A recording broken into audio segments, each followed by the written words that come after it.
Welcome you all in this video of Stobbe condensation. Stobbe condensation is a reaction where diethyl succinate. So you know succinic acid, right? CH2, C double bond O OH and CH2, C double bond O OH. This is succinic acid. So when we say succinate, basically we are talking about you have this both the places you have OET and OET, right? That will make it diethyl succinate. And this diethyl succinate reacting on any carbonyl compound, right? So it can be aldehydes or it can be ketones. So reaction can be in presence of benzaldehyde also. Okay, so these are very famous reactions here, and this in presence of a base. What kind of base we can pick? So we can take base like NaOET can be taken, and we can take NaOH, right? We can take Me3CO minus K also, which is tertiary butoxide potassium or potassium tertiary butoxide, right? All these things are applicable, and the reaction will be that it is a condensation reaction. So always remember that something should leave out of it. Okay, so this is an irreversible process also.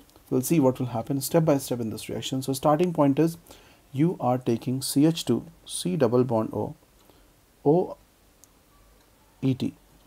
okay, and CH2 C double bond O OET. So first let us draw this thing, and after drawing this thing, the first thing which you're going to do is we will try to react this particular structure with ETO-Na. So let's say ETO minus Na plus you react. Now there are a few important points about this mechanism. The fact is that succinic esters react so much better than others, and ester group is always cleaved, and alcohol is not the product but the olefin. So we will see all those things, that what will happen one by one. So let's say this ETO-Na is given. So just focus on this part.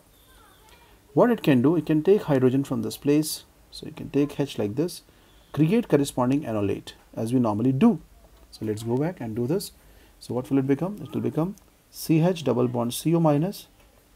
This is CO minus. Okay, let me just do it properly. CH double bond CO minus, and we have OET at this place. What is there? CH2 C double bond O OET. Or if you have a problem with this, you can keep just simply C minus. That's also okay. You can keep C minus here. That's also fine.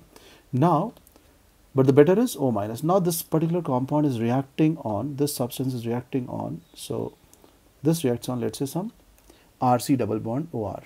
Okay. So what will be the reaction now? So you can say this thing will push, and the carbon ion is ready to attack on electrophilic location, and this bond will break towards oxygen. So when this will happen, we have the structure, and this CH is joining now. C double bond O OET is here, and this place we have CH2 C double bond O OET. All right. Later, so if you observe the structure carefully, what we have achieved so far, we have R2. Let's say I'm calling it RR, R2, CO minus, CH, CH2 COET, and CH2 COET. That kind of group we have, right? CH2 COR and CH2 COR. So CH COET and CH2 COET kind of group we have. Now the next step, very important step, is that this O minus which is drawn here. Okay, if you see this O minus which is drawn here, and look at this OET. Now start from this number 1, 2, 3, 4, and this is 5. So this can attack here and form a 5-membered ring.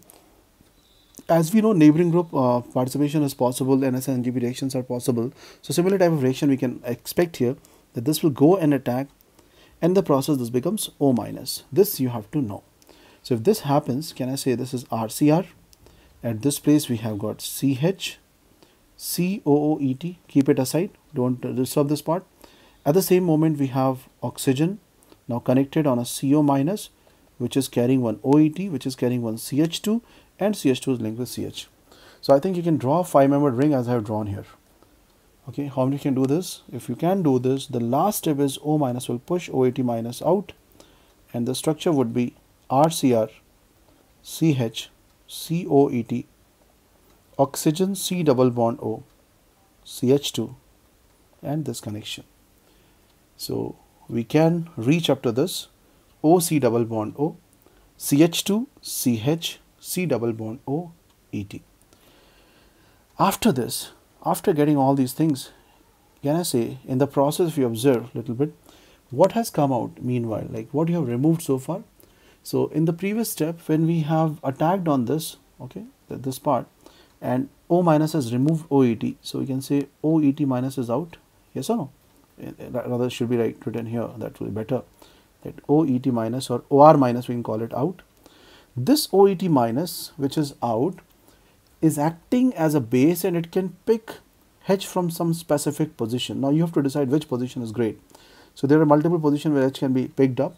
So which position is the best position to be picked up H? So we have one here, this H, and we have H here also. Now if you put H from this place, you have C double bond O next to it, and if you take H from this place, you also have C double bond OET next to it, right?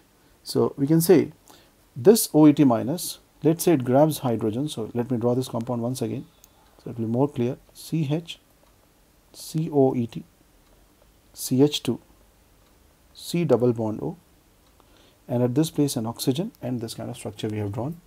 Now what we're going to do is we're going to take H from a place where this is linked with hydrogen. So if OET minus comes up and take this hydrogen, it will form a C minus at this place. So this becomes C minus COET, CH2, C double bond O, oxygen, CRR, and this connection. In the last and final step, which will be irreversible step, what you can do is this C minus will force electron towards this side, and in the meanwhile process this can break and this becomes O minus. So what is the end result of this whole thing? If you see the structure carefully, it is formation of C double bond C. We have RR here, and this C is having hanging COET on this, along with it is having CH2, C double bond O, O minus. So little difficult, but I hope if you follow all these steps what I talked about, you can definitely get the answer. At the end, once you can reach up to this, once you can draw this thing, last and final step is reaction of H3O plus, which would result into RCR double bond C. At this place we get COR, at this place we get CH2 COH. So this will be your final answer, and this is known as Stobbe condensation. Stobbe condensation is again very important reaction, and like many times questions have been asked from this area. Just for practice, I want to give you one more question. Just tell me the product, not the mechanism. You have been given this compound reacting on diethyl succinate. Just suggest what could be answer. Reaction is happening in presence of, let's say, C4H9O minus K plus, which is a base, and along with that H plus water is given. So as we always do is, we can draw this ring, we can draw this structure, we can put a double bond, and on this C we can keep CH2COH, and on this we can also keep COET. I think this should be the final answer if you do it properly. So on the similar lines we can expect this answer. I hope you like this video. Keep referring for many more reactions, many more information, but don't forget to subscribe, otherwise you're going to miss out these things. Thank you very much.